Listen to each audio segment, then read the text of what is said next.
Il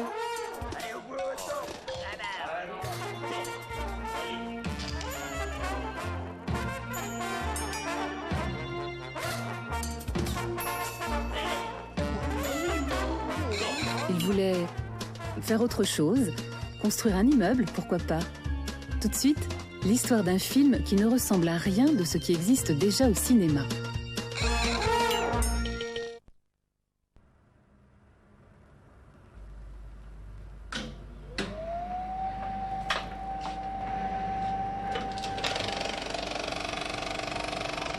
Il est rare qu'un film puisse devenir aussi important pour celui qui le regarde que pour celui qui l'a fait.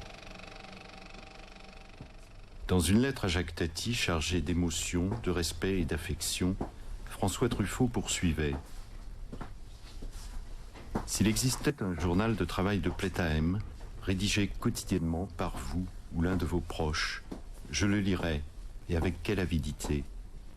J'ai envie de vous interroger comme un inspecteur. Que tourniez-vous la nuit du 13 au 14 juillet 1965 ? «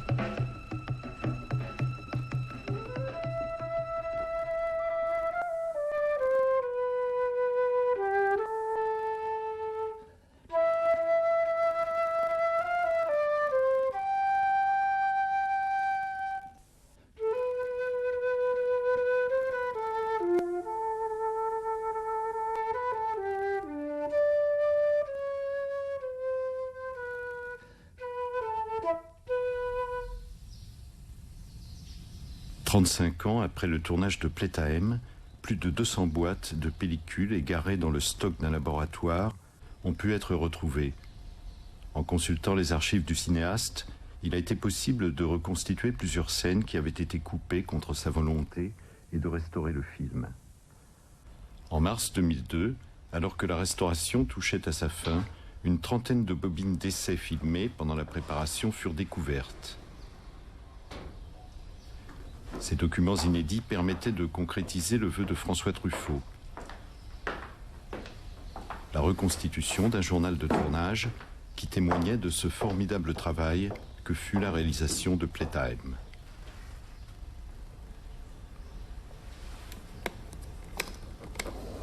Le scénario était construit pour que l'on tourne dans des décors naturels.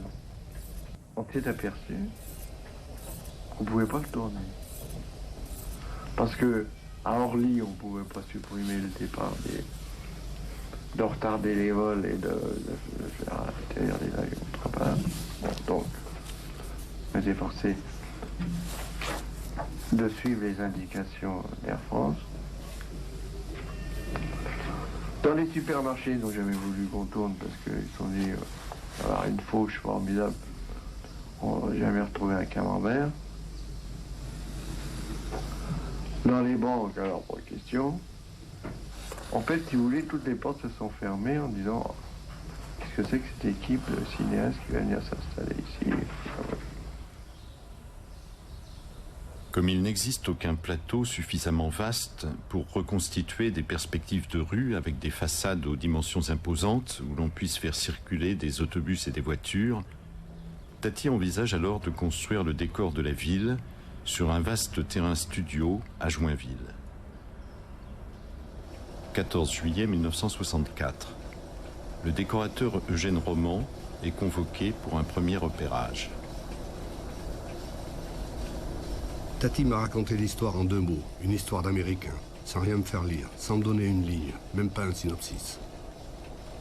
Et il m'a tout de suite demandé « Combien pensez-vous que cela va coûter ?» Écoutez, je ne peux pas vous le dire tout de suite parce que c'est immense. C'est immense.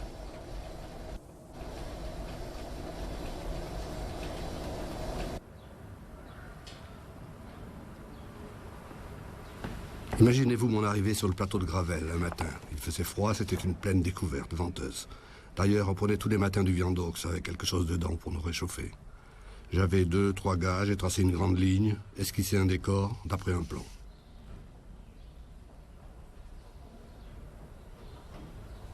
On partait du papier. J'avais une équipe de 8 dessinateurs. Puis, on construisait des maquettes en relief. Et ensuite, il m'a fallu une équipe de construction. C'était une ville qu'il fallait bâtir. Mais il y avait tellement de coins et de recoins qu'on pouvait l'agrandir à volonté. Suivant l'angle que l'on choisissait, on avait l'impression d'être dans une autre partie de la ville. Il fallait que ce soit solide et en même temps suffisamment souple pour que ça puisse s'adapter au scénario.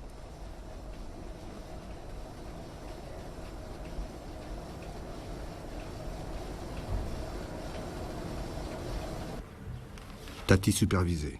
N'oubliez pas qu'il s'intéressait à tout. Tout. C'était le patron et un grand patron. Il arrivait le matin de bonne heure, il repartait à 9 h du soir et il faisait tout. Il s'intéressait à tout. Il a fallu construire 2 plateaux qui faisaient 100 mètres sur 25.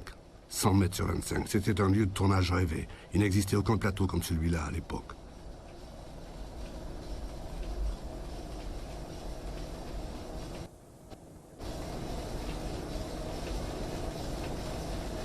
On pouvait déplacer les immeubles montés sur roulettes.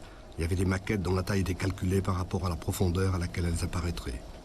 Il fallait que les bâtiments soient alignés et les construire à bonne échelle. La même maquette pouvait être tantôt utilisée pour les avant-plans, tantôt pour les arrière-plans.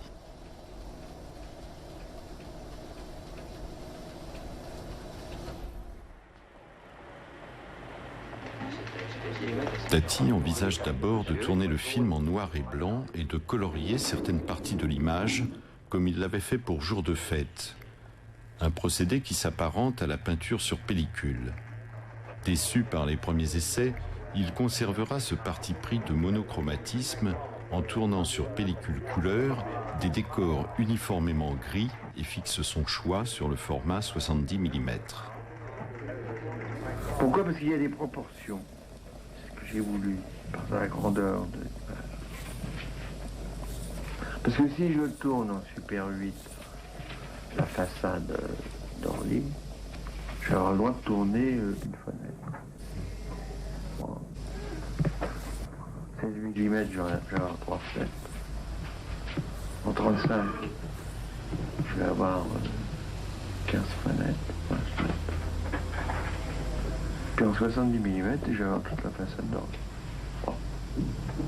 Donc, j'ai opté non pas par effet de superproduction, mais par intention de donner la vedettariat à l'immeuble. 12 septembre 1964. Tati effectue des repérages à l'aéroport d'Orly avec son décorateur Eugène Roman. À Orly, il y avait des murs en plaques d'acier. On les a photographiés, puis on les a agrandis à la taille des plaques d'acier d'origine. Et on a collé les tirages pour en recouvrir les feuilles de décor. Le spectateur croit que c'est de l'acier, mais c'est du papier photo. Tout est en photo. C'était d'autant plus avantageux que ça permettait d'avoir des reflets sans même éclairer. Puisque les lumières étaient photographiées, il n'y avait pas besoin de les créer. Et les reflets étaient beaucoup plus faciles à maîtriser comme cela.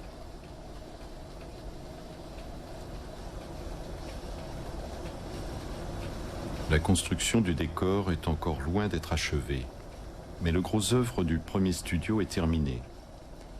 Pendant 6 mois, Tati et son équipe vont l'utiliser comme un laboratoire expérimental et y tourner de nombreux essais.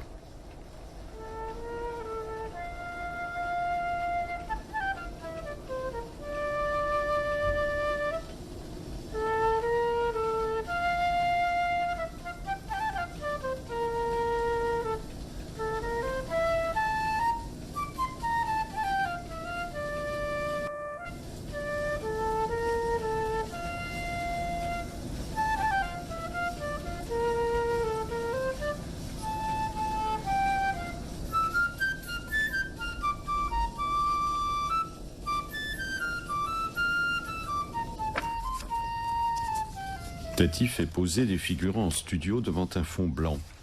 Ces tirages, grandeur nature, qui évoquent des photographies de mode, sont découpés et collés sur des contreplaqués. Ces silhouettes immobiles, aux postures étonnantes, seront utilisées aux côtés de figurants en chair et en os. Elles contribuent à l'effet d'étrangeté que recherche Tati.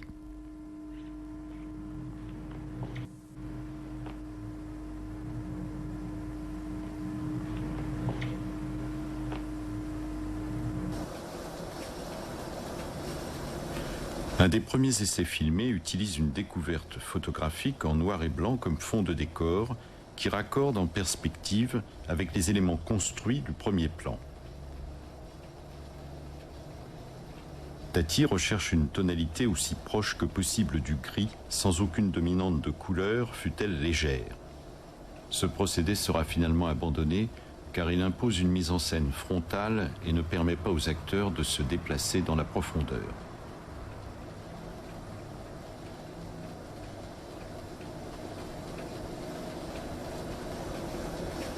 Le casting est l'objet de nombreuses recherches en France et à l'étranger.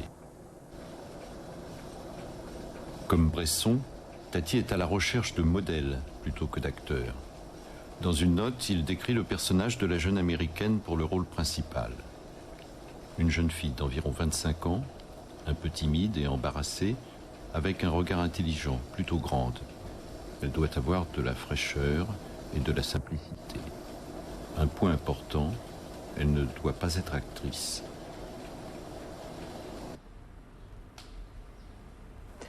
J'ai rencontré Jacques Tati en 1961, alors que j'habitais chez ses voisins. Pour payer mon séjour en France, je faisais la jeune fille au pair et je prenais des cours à l'Alliance française. Un jour, Jacques Tati m'a demandé si ça m'intéresserait de tourner dans son prochain film. Sur le moment, je n'ai pas pris cette proposition très au sérieux. Et puis, un jour, j'étais retournée travailler en Allemagne depuis presque 2 ans. Je reçus un coup de fil de la production pour venir faire des essais. Arrivée au studio, j'ai vu toutes ces filles qui attendaient pour le même rôle. Je ne sais pas ce que j'avais ce jour-là de particulier, mais j'ai décroché le rôle. 13 novembre 1964. Tati tourne une véritable répétition filmée avec Henri Piccoli qui joue le rôle du PDG.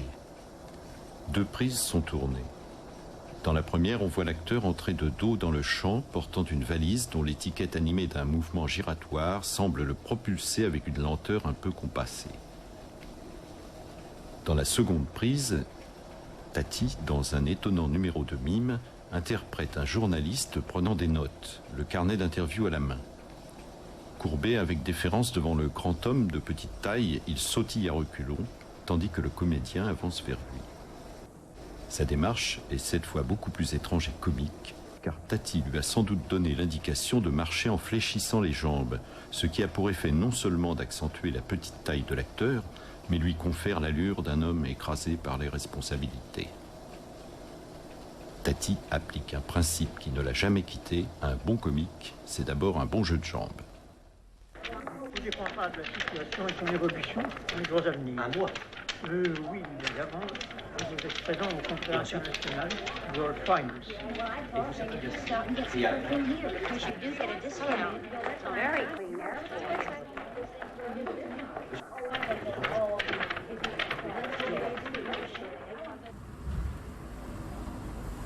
Pour le rôle du planton, il multiplie les répétitions et les auditions.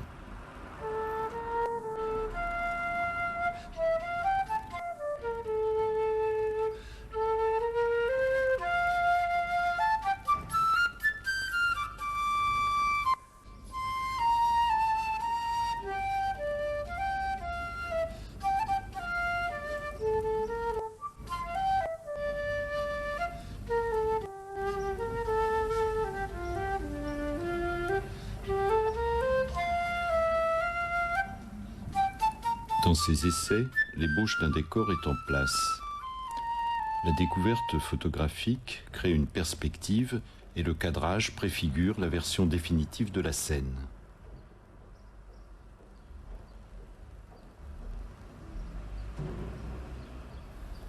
Son choix se portera finalement sur Léon Doyen, un authentique planton à la retraite. Tati citera souvent M. Doyen en exemple lorsqu'il parlera de ses acteurs. Le petit monsieur qui appuie sur les boutons,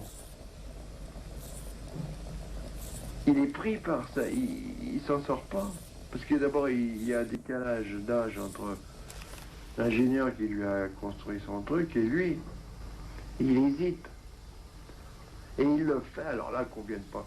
Là, on peut en discuter pendant des heures. Si on me dit que ce type est pas bon, je sais pas qu'il est bon, il est fabuleux. Alors,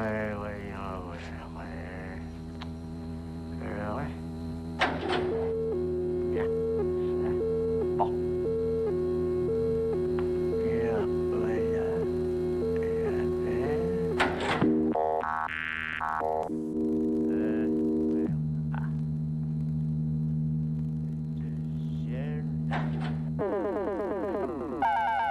après, oui, oh, ouais.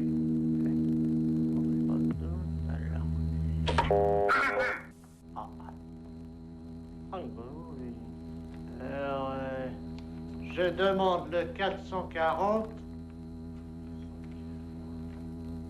2.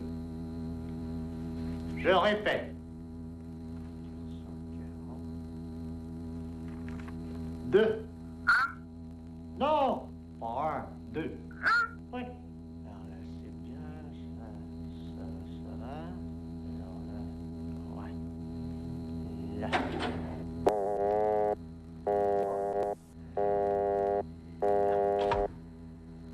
Et voilà. Tous ces trucs électriques, là, savoir qu'est-ce qu'il y a là-dedans, il faut s'y connaître. Avec tous leurs boutons, mais... 19 mars 1965. La suite de cette séquence sera la source de multiples difficultés de mise en scène. Le plan numéro 47 prévu ce jour-là est un plan séquence où le portier fait attendre Hulot qui a rendez-vous avec un certain monsieur Giffard. Plusieurs mois avant le tournage, Tati a effectué de nombreuses répétitions filmées pour travailler le rythme de la scène avec son acteur. Le plan 47 est décrit de la manière suivante dans le scénario. Nous découvrons maintenant la totalité du couloir. À droite, la partie vitrée donnant sur l'extérieur. À gauche, une porte suivie du poste d'appel que nous avons vu dans le plan précédent. Le portier récupère son mégot placé un peu en retrait. Il en tire quelques bouffées afin de le ranimer et s'avance lentement de 2 pas derrière son poste d'appel, tenant le cigarillo derrière son dos.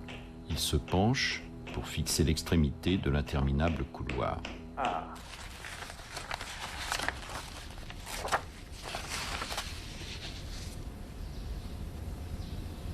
À la projection des roches, Tati n'est pas satisfait. Il fait les remarques suivantes. La silhouette de M. Giffard ne se découpe pas suffisamment. Le fond du décor est trop sombre. Pour augmenter l'effet de profondeur, il accentue les lignes de fuite en modifiant l'alignement des colonnes de gauche. Enfin, quand l'acteur apparaît au fond du cadre, il le fait marcher d'abord sur place, puis il lui demande d'allonger progressivement la foulée. Cette magnifique idée repose sur un traitement différencié de l'espace et du temps.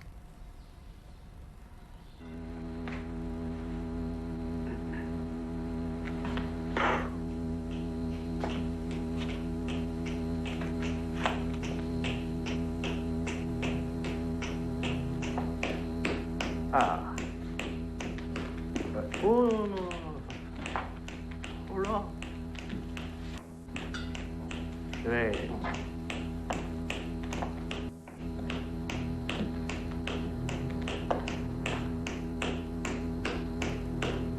Ah. Oh, tout.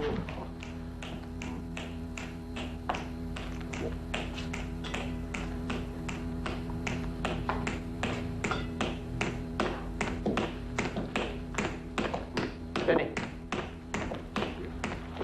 Monsieur.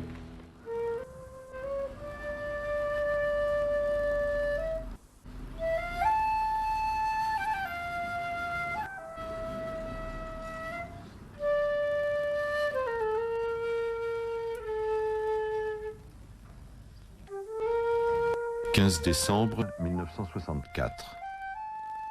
Aussi exigeant envers lui-même qu'envers ses acteurs, Tati, en parfait horloger, multiplie les répétitions filmées à la recherche du tempo juste. « 17 décembre 1964. Tournage d'un essai pour le plan 51. Monsieur Lax, l'homme d'affaires, commence à exécuter toute une série de préparatifs entrecoupés de tics. Il gifle ses bas de pantalon, vérifie la symétrie des revers de sa veste, tire la fermeture éclair de sa serviette. Ses gestes doivent être parfaitement sonorisés, précise Tati dans le scénario. Dans cette scène, on peut mesurer entre les premières répétitions et le plan tourné le travail de pantomime d'une rigueur chorégraphique qui a été accompli.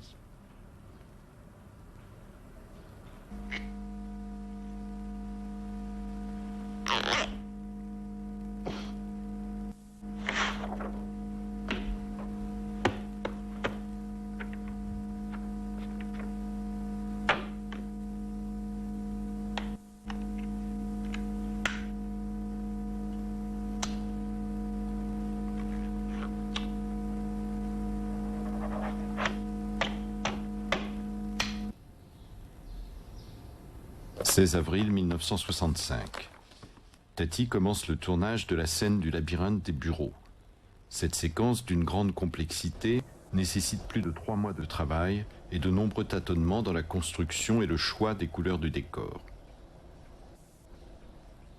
Dans cette séquence, Tati ne suit pas toujours son découpage. Pendant le tournage, il multiplie les variations et les improvisations à la recherche d'une inaccessible perfection.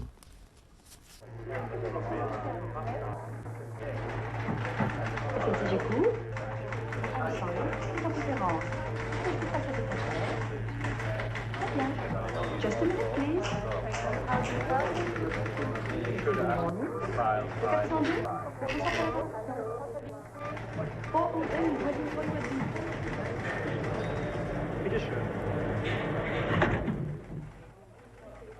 Just a minute, please.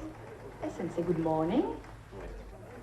Oh, Mr. Morgan, you have got the line. Thank you. Mr. Sloan, yes. Vous avez la ligne? Yes. Could you hold him, please? Bessie Mac? Oh, how are you? Yes, I did. Mr. Jones is on 209. Plusieurs plans ont été supprimés dans le montage final. Le plan 70 repose sur un gag sonore. Hulot, en poursuivant Giffard, perd sa trace quand celui-ci marche sur la partie caoutchoutée du sol. Ce plan figurait dans la toute première version du montage.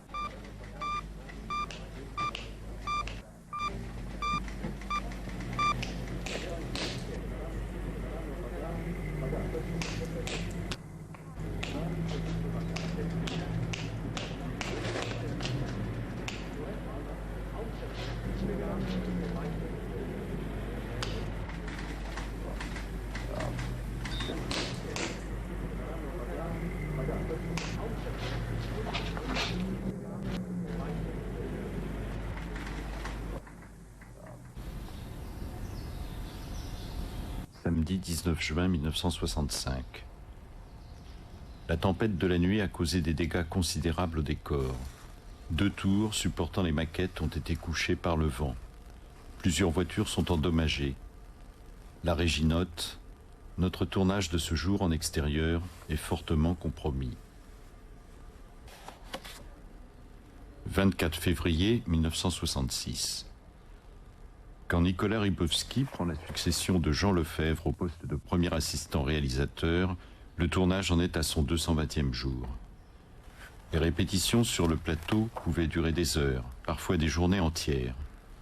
Nicolas Rybowski observe, écoute et prend la mesure de la tâche qui l'attend.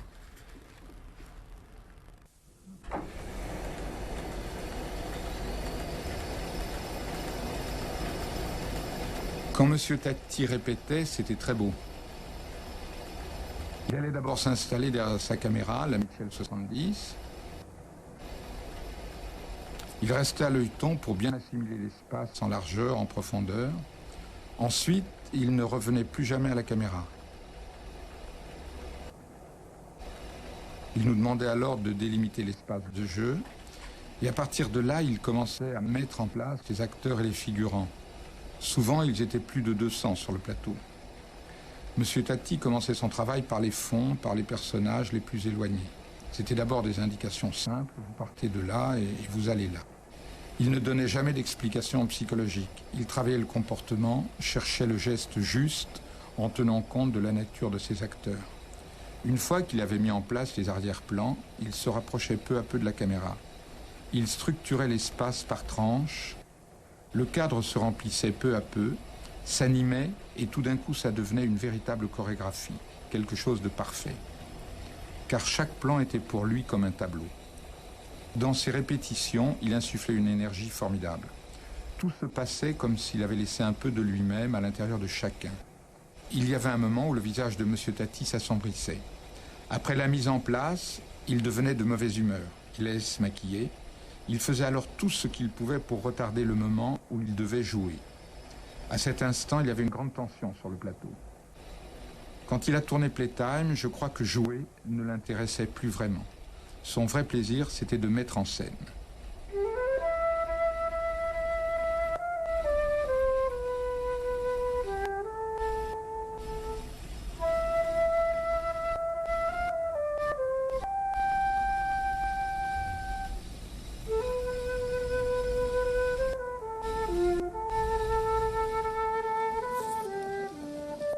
Au début, dans tout le film, tout le monde suit les indications des architectes. Personne ne tourne. Enfin, je veux dire, ne prend un virage. Tout se fait à angle droit. Toute la première partie du film. Playtime ne repose pas sur une construction dramatique, mais sur une construction de forme. Si dans la première partie, les personnages suivent les trajets rectilignes que leur impose l'architecture, dans la scène du Royal Garden, peu à peu, les lignes droites s'incurvent. Et l'enseigne finit par agir sur des clients ronds qu'elle précipite au bar avant le grand manège final.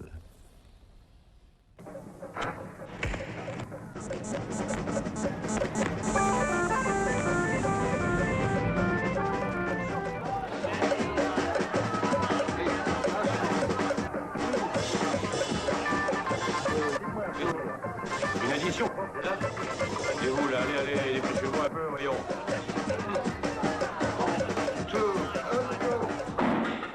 Jacques Tati faisait son casting au fur et à mesure, parce qu'il tournait déjà depuis 2 ans, alors pensez bien. Mais au moment de tourner le Royal Garden, il cherchait un maître d'hôtel. Il a, paraît-il, passé des castings pour 25 ou 30 personnes, et il ne trouvait pas le maître d'hôtel qui lui convenait. Et puis un jour, il a pris contact avec moi, je suis arrivé, et il m'a dit, oui, ça y est, c'est vous. Je ne sais pas pourquoi, j'étais très flatté, mais bon.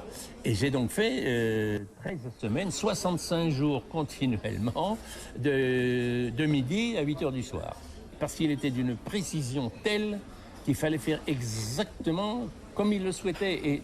Et sa mise en place était faite de telle sorte qu'il prenait un personnage pour une séquence de 30 secondes. C'était le personnage pivot de cette séquence-là. Et il fallait que tous les autres, tout autour, fassent ce qu'ils souhaitaient. C'est-à-dire que le personnage principal faisait la scène, et puis on mettait des comparses derrière, on refaisait la scène, et puis au fur et à mesure qu'il améliorait, qu'il agrandissait, si vous voulez, le cadre, le premier plan recommençait. Ainsi, cette scène que je garde comme étant pour moi une scène infernale, il fallait que je présente un plat sur un chariot, avec un plateau chauffant. Je présente un plat à des convives, un monsieur, une dame. Et je devais napper avec une sauce. Ensuite, prendre un moulin à poivre, mettre le moulin à poivre, le reposer là, entendre des voix qui arrivaient, me retourner, allumer la bougie, repartir, revenir sur mes pas, éteindre la lumière, la bougie, enfin baisser le feu et repartir. Qu'est-ce que vous attendez? La carte ouverte. Mais regardez. Bon, ça va aller. Posez ça. Approchez ça. Dégagez. Oui, il faut l'assaisonner maintenant. Vous voyez comme ça.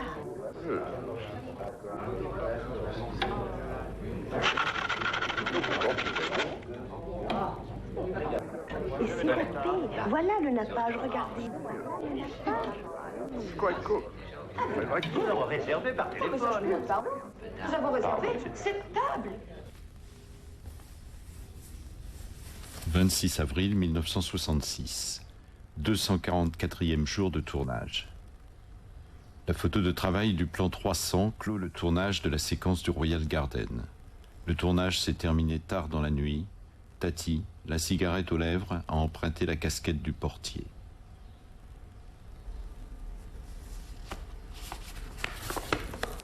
Les scènes du supermarché et le carrousel final des voitures sont tournées pendant l'été 66. Le tournage est interrompu au mois de septembre. Tati donne la priorité au montage. La production est exsangue. En 3 ans de tournage, le budget du film a triplé et l'argent se fait rare.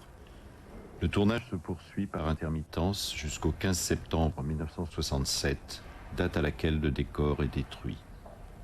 André Malraux, ministre de la Culture de l'époque, avait proposé à Tati de conserver les décors du film et de créer une école de cinéma. Cette promesse ne sera pas tenue. Tati, dans un geste de colère, jette son scénario dans le décor qui s'effondre.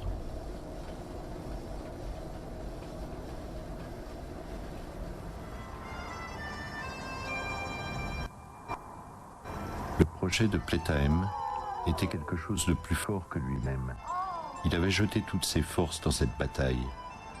Faire un film était pour lui une confrontation exigeante entre l'imaginaire et le réel.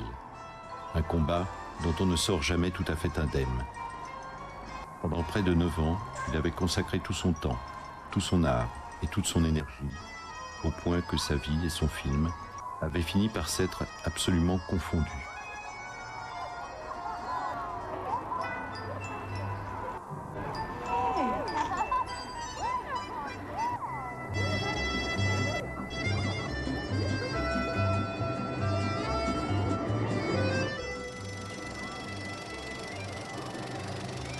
Le 16 décembre 1967 a lieu la première à l'Empire Cinérama.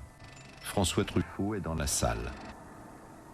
Je vous envoie cette lettre parce que je vous ai vu en bras de chemise derrière la vitre de la cabine de projection et que je me suis dit, maintenant que Becker est mort, avec qui Tati peut-il parler de son film? Plétaëm ne ressemble à rien de ce qui existe déjà au cinéma. Aucun film n'est cadré ou mixé comme celui-là.